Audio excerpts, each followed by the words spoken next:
I can't believe what is happening in this organization right now. Our running back is in a situation that could define his career and our ground game. A master move we need to make now to bring the team back home after decades in exile. And a contract demand that has the entire league talking, which could completely change our salary cap. Do you think Adam Peters has finished surprising us? You're crazy if you think that. Let's start with something many aren't seeing. But I tell you, it is absolutely critical for the success of our offense in 2025. Brian Robinson Jr. is at a crossroads that will define not only his future with the Commanders, but the complete success of our running game and the development of Jaden Daniels as quarterback. And you know what really concerns me? This guy is 26, in the last year of his rookie deal. And after 3 seasons in the league, he still hasn't had that dominant season. That elite season we all expected when he arrived from Alabama, with that reputation of a power runner. Who could change games? But let's look at the numbers because numbers don't lie. And these numbers have me seriously thinking about the future of our running game. In 3 seasons, 2,329 yards and 15 touchdowns. An average of 4.1 yards per carry. Do you know what that means for a back who's supposed to be our bell cow? That he has never rushed for more than 800 yards in a season. Not once has he broken that barrier separating good backs from those who can truly carry the load. Last year, he had his best personal mark with 797 yards, and you might say, hey Marcus, he was close to 800. But that's not ENOUG. Not when you have Austin Eckler taking carries from you. Not when you have a rookie quarterback who needs the running game to be dominant to succeed. But here is what really alarms me and tells me. This issue is deeper than many care to admit. John Keane from ESPN gave us a stat that made me jump out of my chair.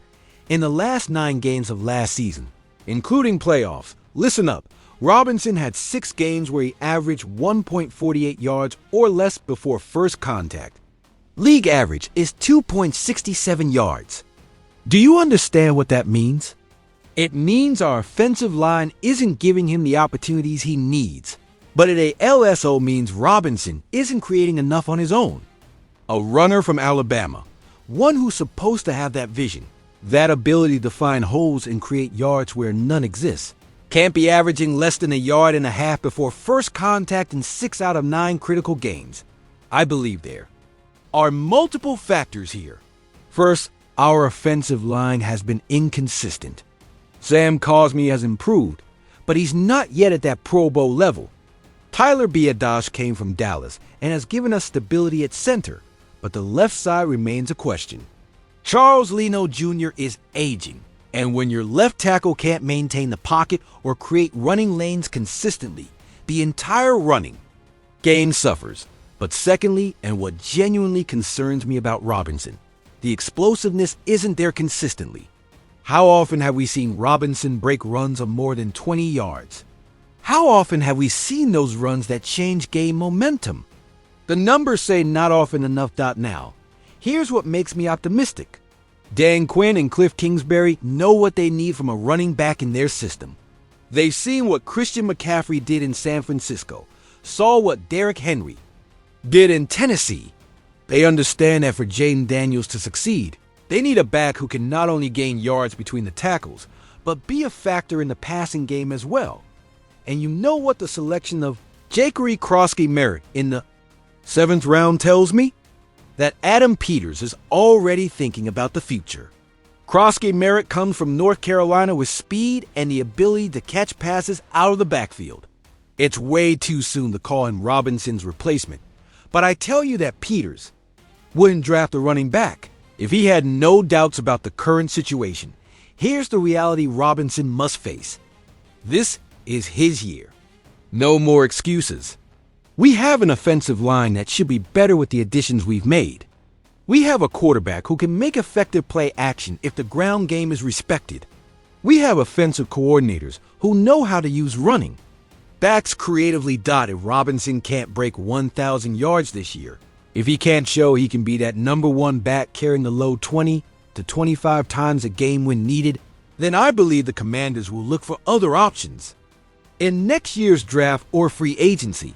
And that brings us to a bigger question. Can our offense be truly elite without a dominant ground game? Look at the league's best teams. San Francisco has McCaffrey. Baltimore has Lamar Jackson running. Dallas has Tony Pollard now. The teams winning in the playoffs have offensive balance, and balance starts with being able to run the ball when everyone knows you're going to run. Robinson has all the tools. He's got the size at 6'2" and 228 pounds. He has the strength to break tackles. He's got sufficient speed to reach the secondary. What he needs now is consistency. Is that mentality of give me the ball 25 times and I'm going to win this game for us. If that got you thinking about the immediate future of our roster, wait until you hear what's coming about our return home after decades of exile. Magic Johnson, that absolute icon who's part of our ownership group, could be the master key to finally sealing our triumphant return to DC. And do you know what's the craziest, most incredible thing about all this? We still haven't used HIM for this political battle. After years, decades of watching this team play in Landover, Maryland, in a stadium that never felt like home, that never had the soul that a franchise with our history deserves, we finally have a real opportunity to return to where we belong, the site of the old RFK Stadium. That sacred place where Washington lived its glory days, where the Hogs dominate the trenches, where Mark Ripien threw touchdowns, where this city truly breathed burgundy and gold every Sunday. Josh Harris presented those emotional plans that made us dream again. We saw the renders. We saw the vision. We saw what could be. A modern, world-class stadium in the heart of D.C., connected by Metro, accessible to the entire fan base that has been waiting for this for over 25 years. But now it turns out the city council is putting serious roadblocks over the public money involved. And that has me completely frustrated. Do you know how much public money they're asking for? We're talking hundreds of millions of dollars in incentives, infrastructure, site improvements. And I understand the council members' concern. They represent citizens who need schools, need public services, need every public dollar to be wisely invested.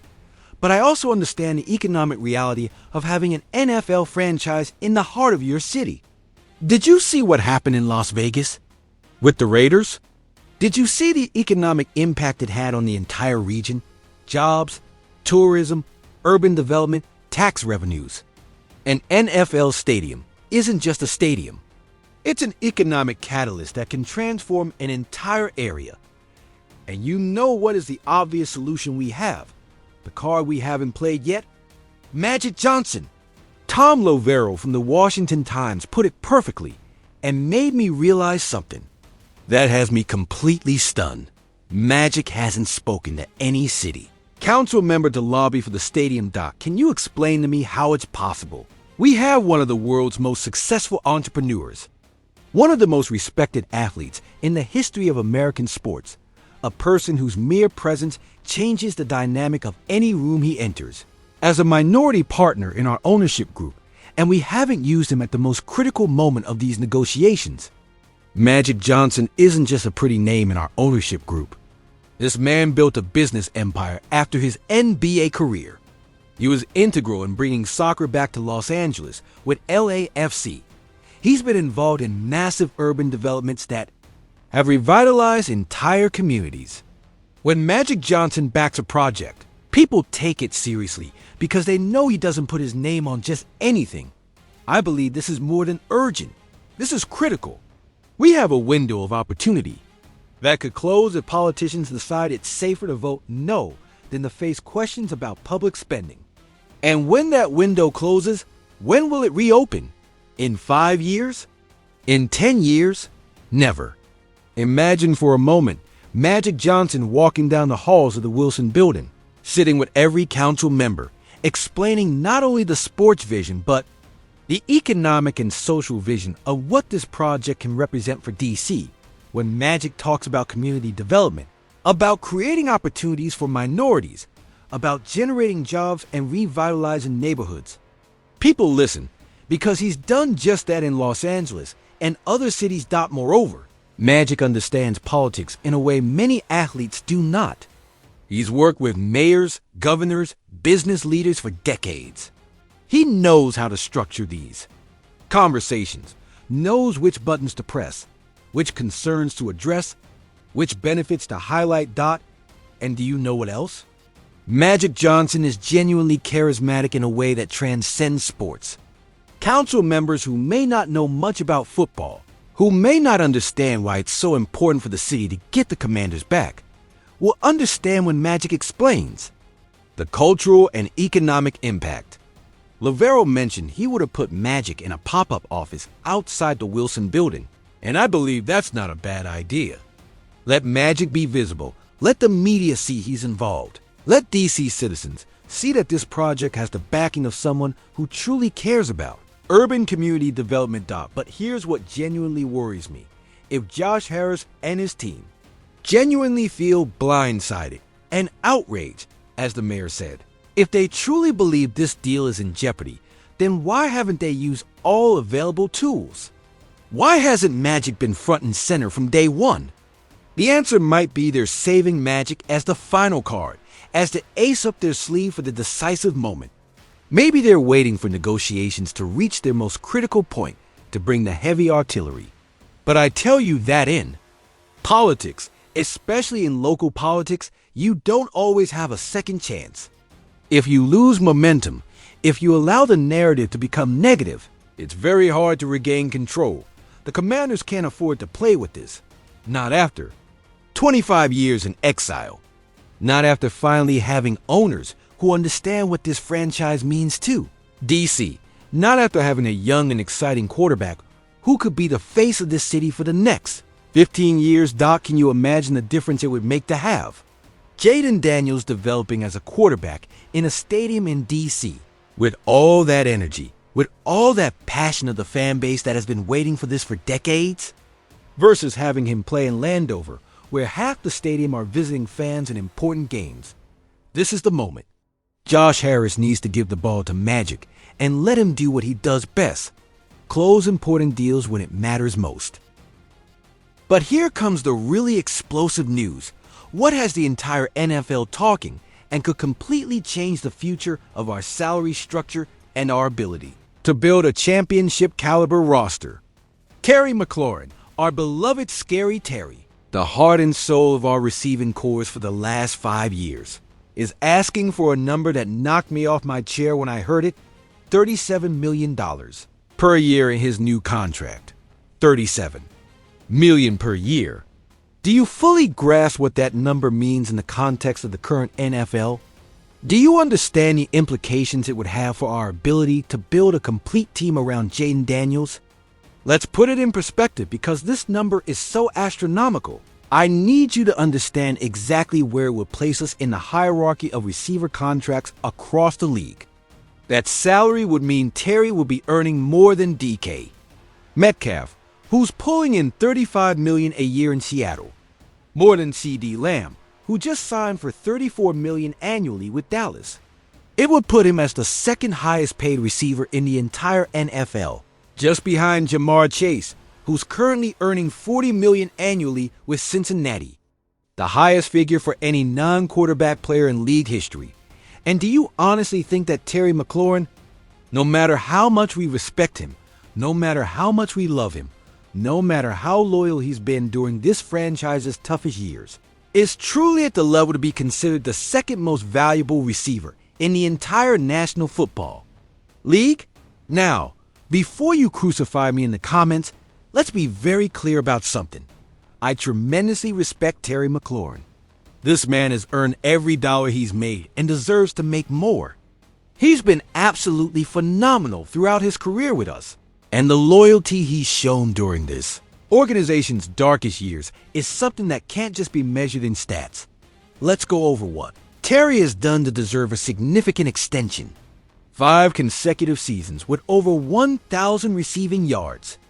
Do you know how hard it is to maintain that consistency in the NFL, especially playing for an organization that during those years had a constant turnover of quarterbacks, offensive coordinators, and systems? Last year, 1,096 yards and 13 touchdowns playing with a rookie quarterback in Jaden Daniels. But here are the numbers that truly impressed me about Terry: his consistency and his clutch factor. In third down situations, Terry has been one of the league's most reliable receivers over the last 3 years. His route running is exquisite. Those breaks are crisp, those hands are reliable, and his chemistry with quarterbacks develops quickly. We saw it with Jaden last year. In the second half of the season, those two were connected in a way that scared opposing defenses. Additionally, Terry is a professional in every sense of the word. He's never caused drama, never been a distraction, has always worked hard, always been available when the team needed him. In a league where receivers constantly cause problems, asking for trades, creating controversy on social media, being divas, Terry has been the epitome of a class act. But in here comes the big but we can't ignore. $37 million a year is money that completely changes your roster building dynamic.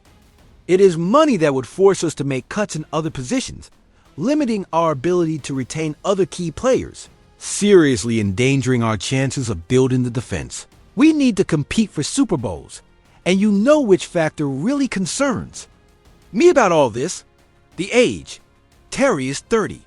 In receiver years, especially for long-term contracts, that is significant. Jamar Chase was 24 when he signed his extension.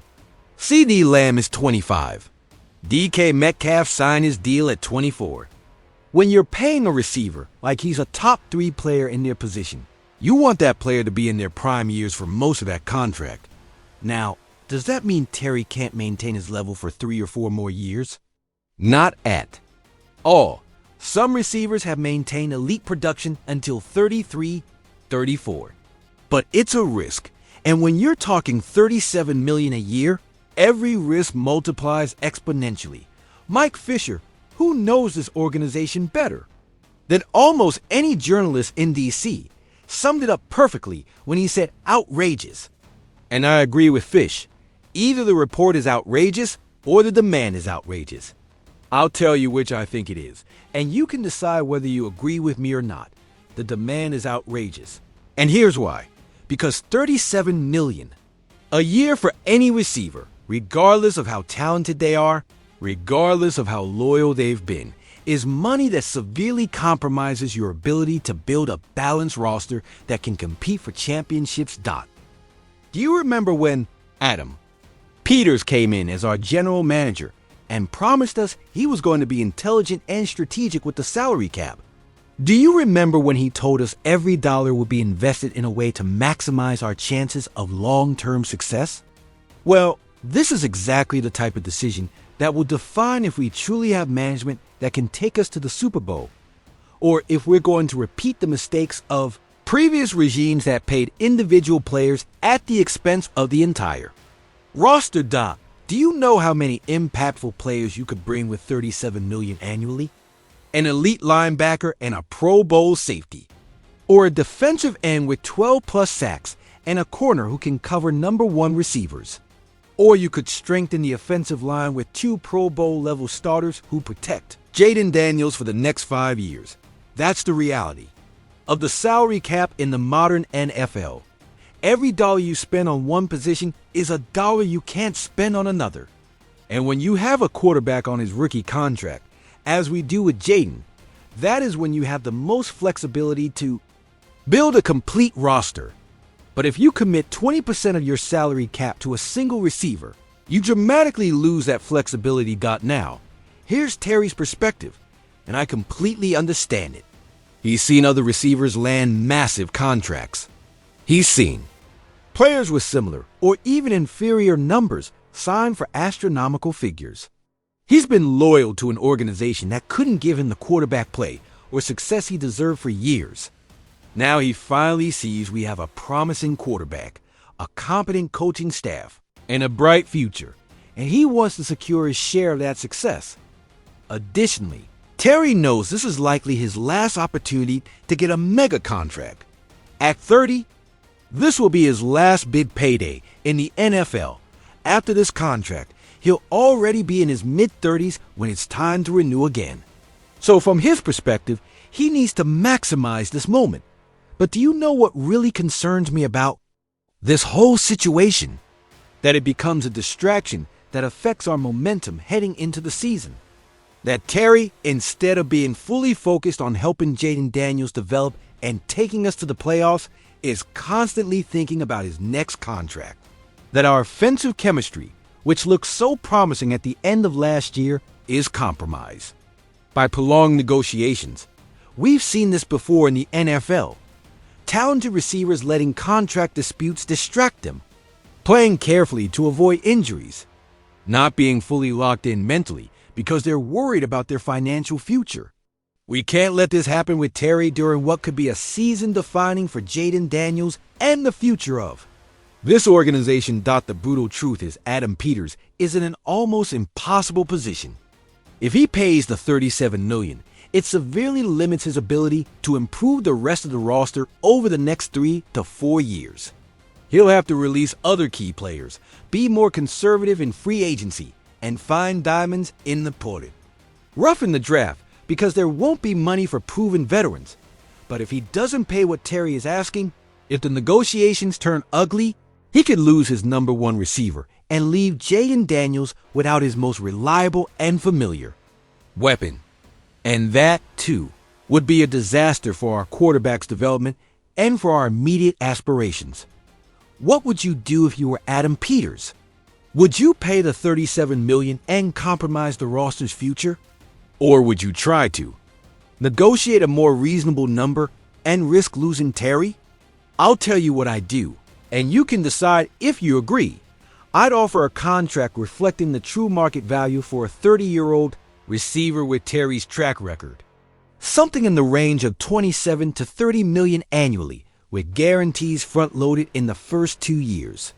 It's money that honors his production and loyalty, but doesn't recklessly compromise our salary cap flexibility. Because, at the end of the day, we Commanders fans have learned something painfully over these years of mediocrity. Super Bowls aren't won by paying one player like he's 3. They're won by building balanced rosters with depth in all positions, with players who buy into the team's vision over their individual, more immediate interests.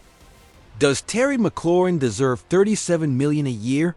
Or will that figure severely compromise our chances of building a championship-caliber roster? Let me know in the comments what you think, because this decision will define the future of this organization for the next 5 years.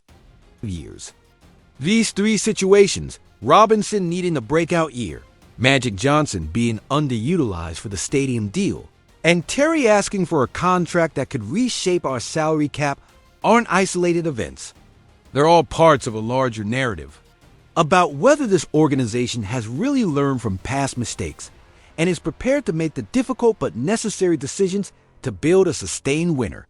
Can Brian Robinson finally make the leap we all expect this year and become the bell cowback Jaden Daniels needs? Should we be using Magic Johnson more aggressively to secure our historic return to DC? Or do you believe Adam Peters will find a way to handle Terry McLaurin's situation without compromising our future? These are the decisions that will define whether the next few years will be a celebration and championships or more frustration and what-ifs for our fan base. Because after decades of waiting, after years of incompetent management and decisions prioritizing short-term fixes over long-term success, we finally have an organization that seems to know what it's doing. But knowing what to do and having the courage to do it are 2 completely different things. And these next few weeks will show us what type of organization we really have. If you believe Adam Peters and Josh Harris will make the right decisions to take us to the next level, like this video, if you think we need to be more aggressive to keep Terry at all costs, or if you think we should let him go if he doesn't accept a more reasonable number, let me know in the comments. And if you're part of this burgundy and gold family that has been here through thick and thin, that understands being a Commanders fan is more than a hobby, it's a way of life, a passion that connects us with this city's history and tradition, then subscribe, because every day we'll be here, analyzing every move, Every decision, every step towards our inevitable return to greatness. This is our season. This is our moment. And together, we'll see how this new era finally takes us back to where we belong. Atop American football, with a stadium in D.C., with a roster built the right way, and with a championship banner we've been waiting for over 3 decades. And remember, no matter what happens with these contract negotiations, no matter where we play, no matter what challenges we face, hail to the Redskins!